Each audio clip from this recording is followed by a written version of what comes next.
Hey,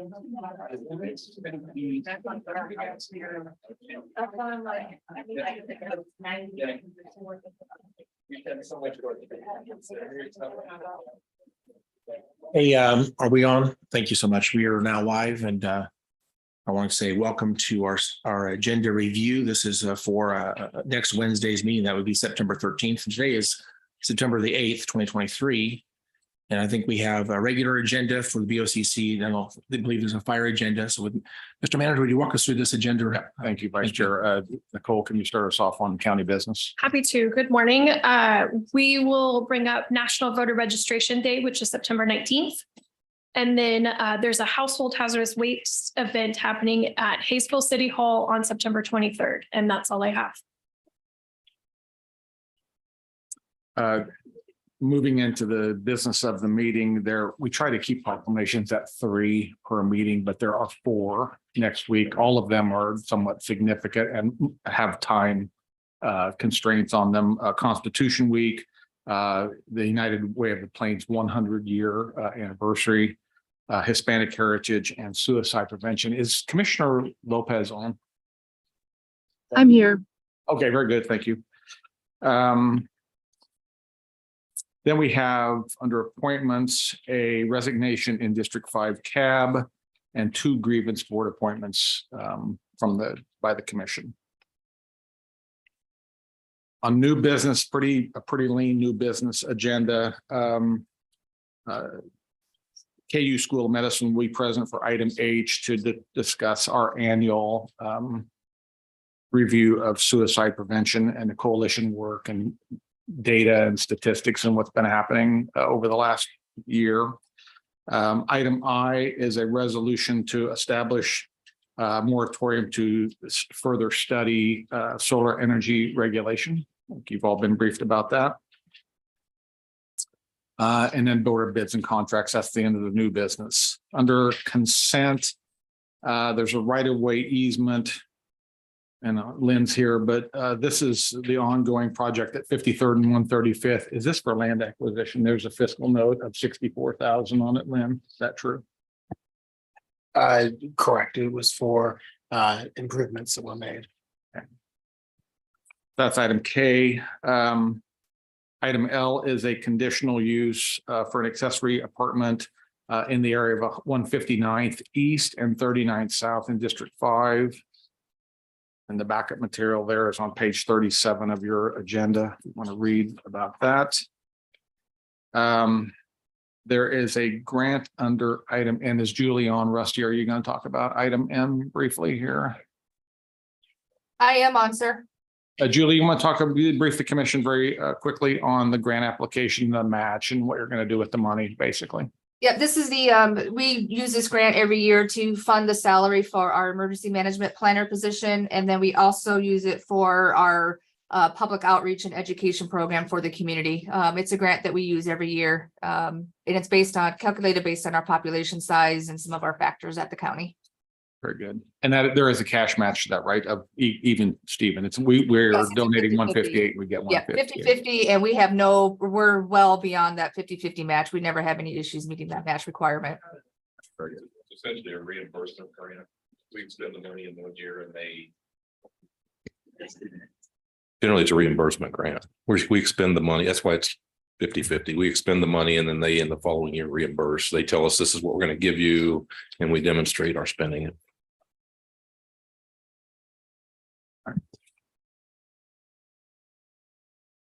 No questions. Item N and O, I want Tim to talk about this as a business with the Kansas Office for Refugees at the commission.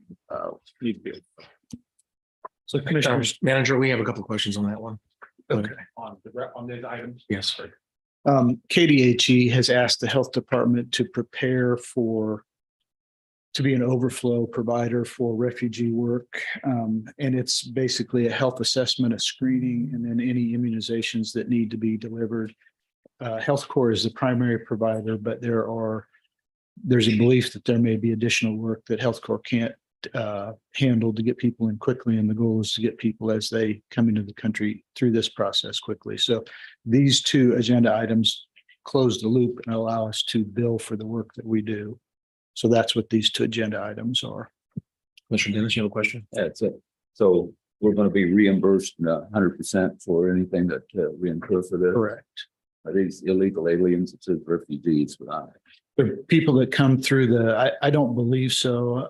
They're people who come through the International Refugee Center process. So they are refugees.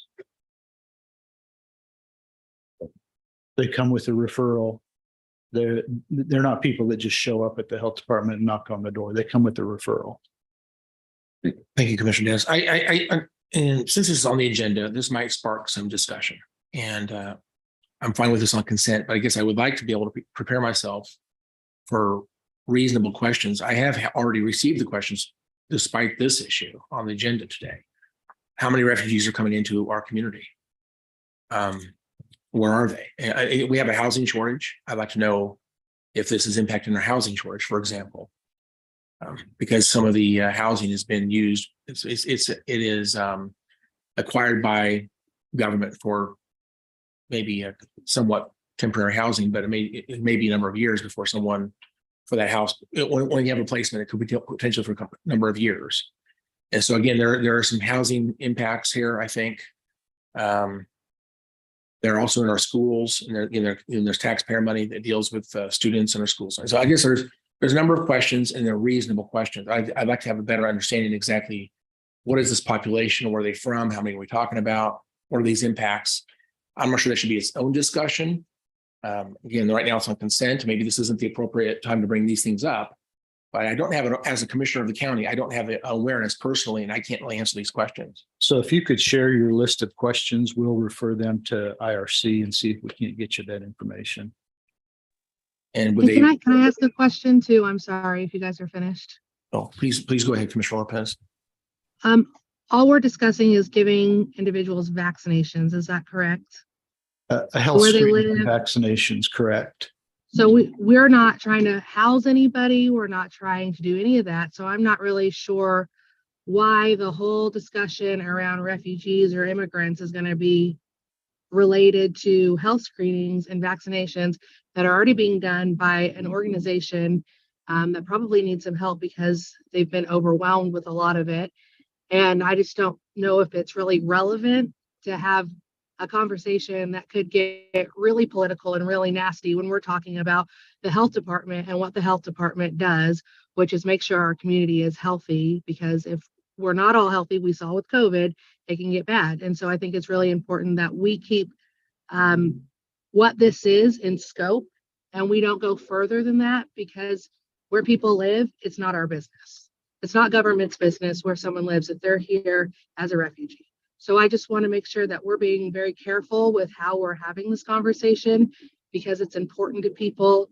And I think it could go really ugly. And I would hate to see that happen when all we're doing is a health department function here. Okay, thank you, Commissioner Lopez. And I think the agenda item actually is not controversial. It sounds like this is already happening. This is about reimbursement. And as Commissioner Lopez says, it's about keeping our community safe and healthy. I think that's reasonable. I don't see a lot of controversy with that part of this. I just know when the word refugee shows up in the agenda, when someone hears that or sees that, there almost always is questions. Again, I would argue this program is entirely borne by the federal government. We don't really have any say in what they do. They do what they do, and they make all the decisions. And but there is an impact to the community. And when people come and ask me questions, I don't have a sense of what is actually happening. Again, I'm not saying I'm opposed to what they do.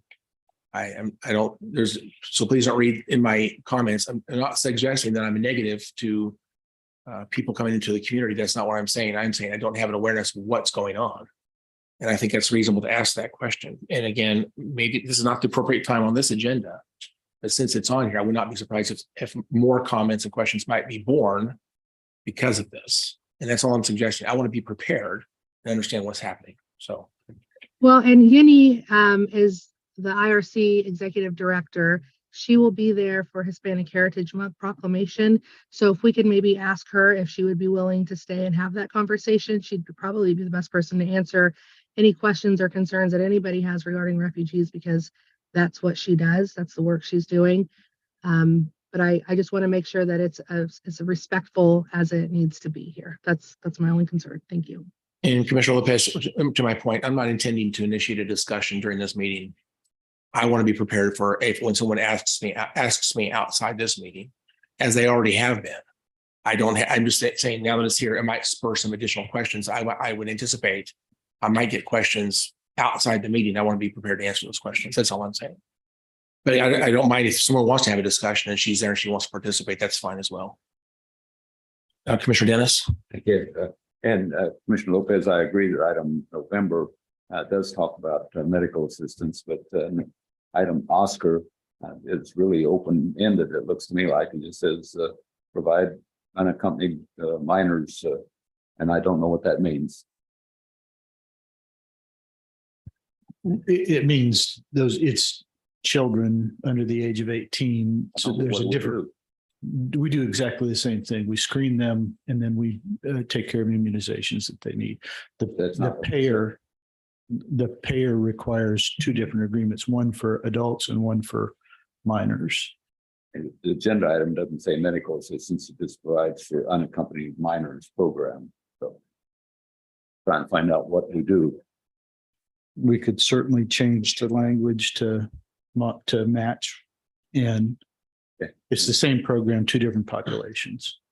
And this is only to allow us to bill and be reimbursed for the services that we deliver.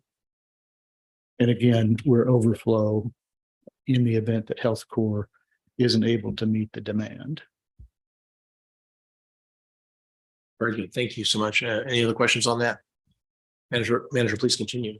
That is all of the rest of the items, PQR are routine business. And I'd like to reference item Q for just a moment. That was on the regular agenda, it moved down to consent. And I believe that that's the one we're gonna pull. I think our staff made that change because I think they met a requirement or something. Right, they paid, they came in and paid. They provided the letter of credit. Okay, now Scott's here, even better. We'll let him do it. Although I think the answer's already been provided, but there was a non-consent item on the agenda because they were asking the applicants for this plat were asking for a waiver of a requirement of the subdivision regulations regarding a guarantee that would be provided to the county for public improvements such as roads and stormwater conveyance. Now, what's happened since then is there's been a number of weeks of dialogue back and forth with the applicants. Just this week, they've turned in the letter of guarantee and the documents that are necessary to go with that. So with that, we were able to remove that non-consent item and have the approval of the plat dedications on as a consent, as they normally are. So this stays on. Yes, sir. Yes, sir. Okay, I think we're at the end of that. Manager, anything else on this? That's all we had. We don't have a fire agenda. We do have potentially, I think we have an executive session plan. Session, we'll keep you aware on that. And we might be like maybe 15 to 30 minutes. I will not be over 30 minutes. Okay. All right. Any other comments or questions? Commissioner Lopez, any questions? Nope, not on my end. Thank you. Thank you. Other commissioners, anything? Around the room, anybody else? All right, I guess that's it. Thank you for your attendance and we'll see you next week.